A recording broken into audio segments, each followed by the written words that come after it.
I'm going to open the can of worms. I'm an expert on teenagers and books. Countries that use phonics have very high literacy rates and they know how to read.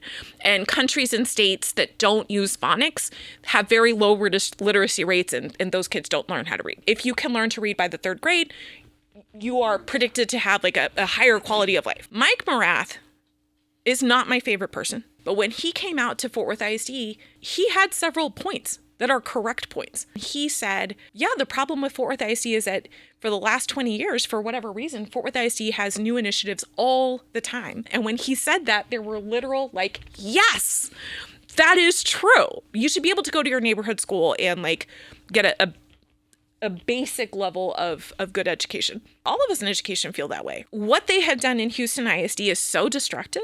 Out of 10,000 teachers, 2,300 of them quit in June. The people that are leaving there, they're not the low performers.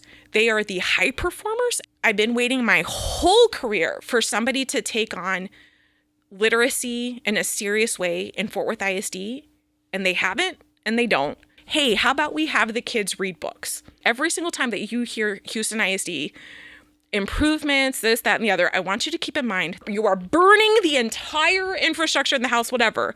And the gains that are so highly publicized, that are so successful, we're talking about like 3 and 5 percentage points. Why are we spending time renaming a Venn diagram into a double bubble when like the problem is that the state is about to take us over because the kids can't read a poem? Because we have a threat of a state takeover, the district has spent a huge amount of money into consultants repackaging very basic lesson plans, and then all of the time and energy is into compliant. I don't think that the general public understands how wholly and completely the book banning people won. There are no books being read in the English class because superintendents are so risk averse because the consequences now are criminal. High school kids go to English class and then read no books. There's no pushback because people don't know that this is happening. I would like for students in Fort Worth, in the state of Texas, to read a book. And that is the most controversial thing I'm saying on your podcast today. I would like for kids to read Toni Morrison.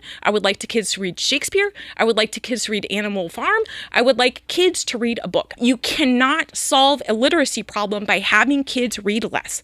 You have to solve a literacy problem by having kids read more, by having kids read more meaningfully, and by training the people who are teaching them to read to be more knowledgeable about leading them through reading, leading them through writing. That's it.